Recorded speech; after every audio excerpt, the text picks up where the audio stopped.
मोदी जी ने किसानों के हित को नुकसान पहुंचाया।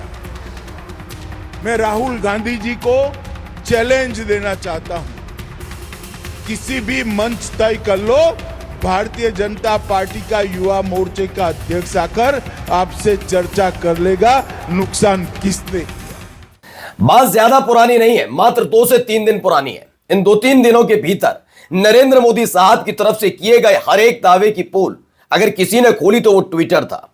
और अब ऐसा लग रहा है कि गृह मंत्रालय, यानी खास तौर पर गृह मंत्रालय को संभालने वाले हमारे तेजस्वी ओजस्वी अमित शाह जी के बयान का भी अब एक एक करके R&D किया जा रहा है कि भाई वो कितना सच बोल रहा है, कितना झूठ। लेकिन मसला यहां तक होता तो बात अलग है। गृह मंत्री अमित शाह के एक बयान ने और बड़ा बवाला खड़ा कर दिया, क्योंकि उन्होंने सीधे सीधे एक मुद्दे पर राहुल गांधी को चैलेंज दे दिया।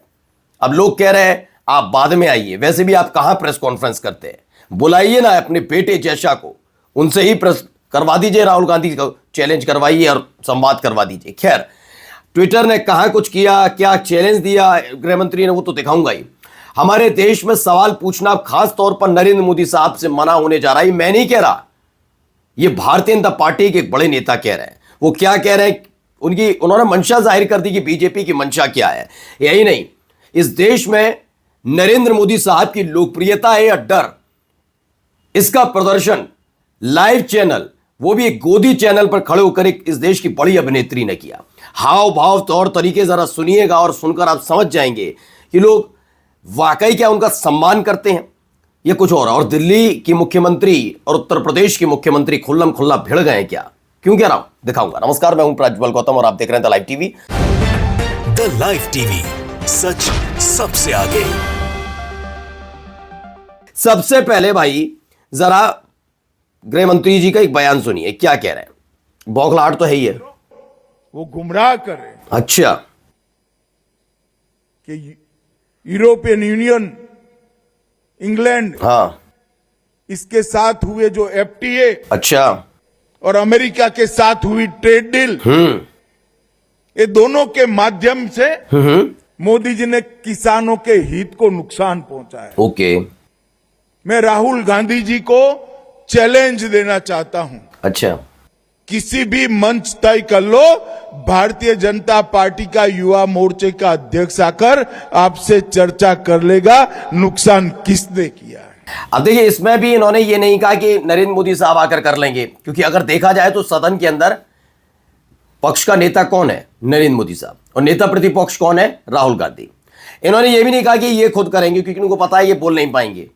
यही बात होगी ना, वरना आदमी क्या कहता है, मैं चैलेंज देता हूं, आओ मेरे साथ बात करो, आओ बहस करो, यही होता ना। मैं कहूं मुझसे बहस मत करो, इससे उससे इधर उधर से बहस कर लो, यानी मैं खुद बहस करने लायक नहीं हूं।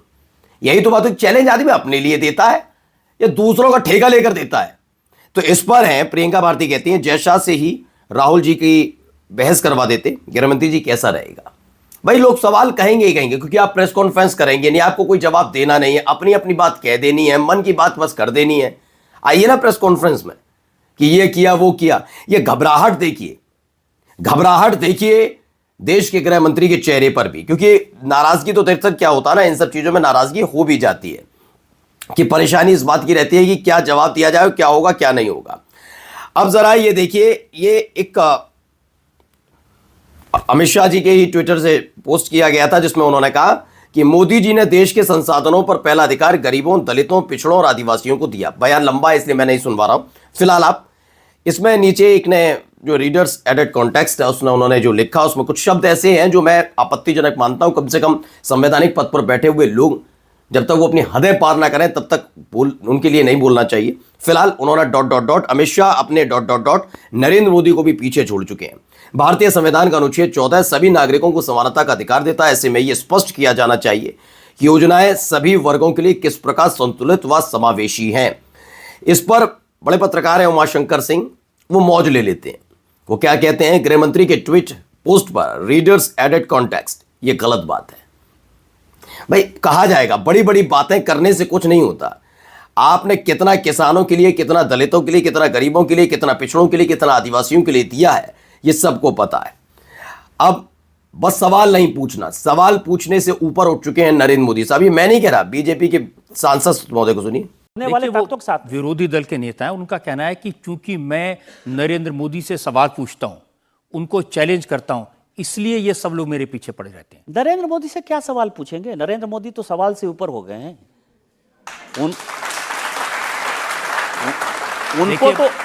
उनको तो अपने आप से सवाल पूछना चाहिए। बताइए, सवालों से ऊपर हो चुके हैं नरेंद्र मोदी, यानी कि लोकतंत्र में देश के प्रधानमंत्री से सवाल नहीं पूछा जाएगा क्योंकि चाटुकारों की फौज पाल रखी है। यही बात है। आप कैसे कह सकते हैं एक लोकतांत्रिक देश में, आप कैसे कह सकते हैं कि हम प्रधानमंत्री से सवाल क्यों पूछेंगे? आप वो सवालों से कैसे कह सकते हो आप निशिकांत दुबे?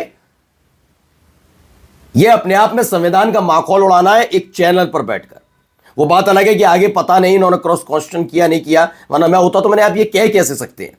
लोकतांत्रिक व्यवस्था में चाहे वो किसी भी पद पर बैठा हुआ व्यक्ति हो, चुना हुआ व्यक्ति खास तौर पर जवाबदेह है।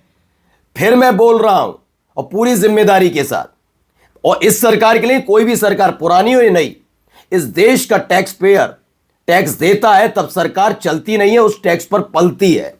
ठीक है ना? ये बड़ी गाड़ी हम ये बना दिया पीएमओ सीएमओ, ये नहीं होता अगर टैक्स पेयर का पैसा ना हो। ये अपनी जेब से नहीं खर्च करते, दूसरे आप चुने गए हैं, उस लिहाज पर आप आकर ये कहते सवालों से ऊपर हो गए।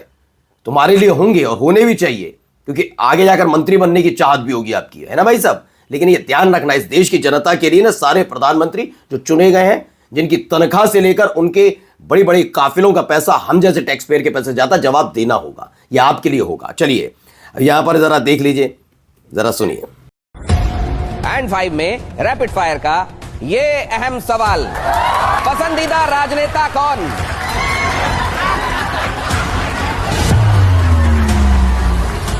मुझे अभी भी इस देश में रहना है। अब आप समझ रहे हैं इसका मतलब क्या है? अब ये क्या है, क्या नहीं, क्योंकि TV9 ने इसे खुद ही अपनी तरफ से दिया। मोदी जी की तारीफ करते समय रहता तो बहुत सारे सेलिब्रिटीज के दिमाग में यही है कि मुझे अभी इस देश में रहना, लेकिन कहने की हिम्मत नहीं कर पाते। तापसी पन्नू कह पाई, ये हिम्मत की बात है, उन्होंने कहा भी देश में रहना है। तो अब सम्मान है या डर, ये मैं नहीं कह रहा हूं, आप खुद तय करिए। इस देश में कैसा माहौल बनाया है, कैसा माहौल बनाया गया कि अगर आपने सवाल उठाया तो ईडी सीबीआई इनकम टैक्स के छापे पड़ते हैं, और मोहब्बत लुट जाए तो देश को बर्बाद और लूटने वाले भी मौज काटते हैं सत्ता की, सबको पता है। आगे देखिए जरा यहाँ क्या हुआ, दोनों बीच एक दूसरे पर क्या।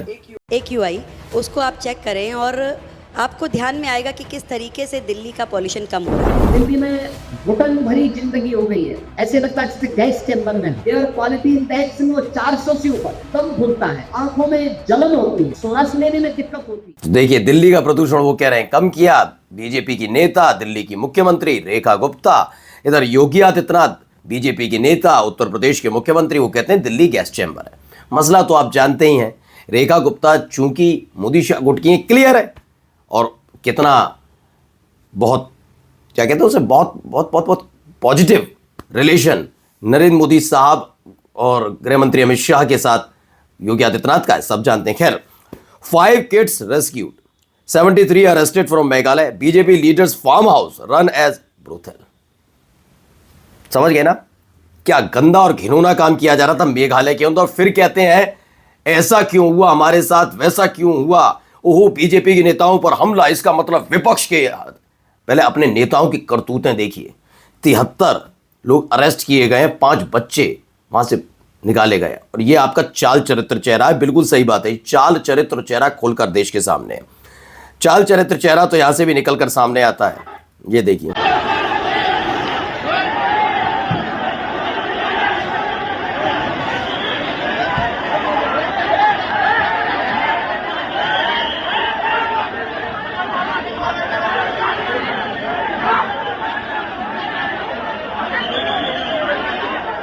तो ये क्या हो रहा है, पुणे में कांग्रेस ऑफिस के बाहर बीजेपी कार्यकर्ताओं ने प्रोटेस्ट किया। बीजेपी कार्यकर्ता कांग्रेस भवन के बाहर आकर नारेबाजी और हंगामा करने लगे। कुछ ही देर में बीजेपी कार्यकर्ताओं ने पत्थरबाजी शुरू कर दी, जिससे माहौल खराब हो गया। इस घटना में कांग्रेस के कई कार्यकर्ता घायल हो गए। कांग्रेस नेताओं ने कहा बीजेपी जानबूझकर माहौल खराब करके विपक्ष को दबाने की कोशिश कर रही है। ठीक है, अब देखिए यहां एक तस्वीर और निकली। किया जा रहा है, और मैं बाबा से ऐसी कामना करूंगा कि बाबा से जिले के सभी अधिकारियों की मनोकामनाएं पूर्ण करें प्राप्त कराने का सौभाग्य प्राप्त करें। बहुत बहुत धन्यवाद। राजीव भैया थोड़ा छोड़ दो।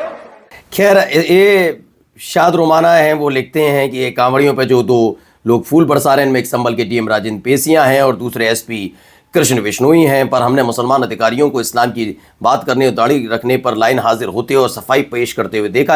ये ठीक बात आपने कही, लेकिन आप समझ नहीं रहे, ये संभल है और दोनों के दोनों अधिकारियों के सामने नज़ीर किसी और ने नहीं बल्कि अनुज चौधरी ने पेश की। उन्होंने बताया कि जब आप पुलिस नियमावली को खूंटी पर टांग कर मुख्यमंत्री के मनपसंद, अपने प्रदेश के मुखिया मनपसंद बयान देते हैं तो आपको प्रमोशन भी मिलता है और संरक्षण भी। तो उसी लाइन पर चल रहे हैं ये अधिकारी, उसके अलावा ऐसा कोई बहुत अलग और खास काम नहीं कर रहे हैं। ये बात अब रवायत खास तौर पर उत्तर प्रदेश के अंदर तो बन ही चुकी है। और जाते जाते एक खबर, chief judicial magistrate Vibhanshu Sudhir हैं, उन्होंने क्या ऑर्डर दिया है जरा पहले बता देता हूं, जरा क्या क्या हो रहा है जरा सुनिए।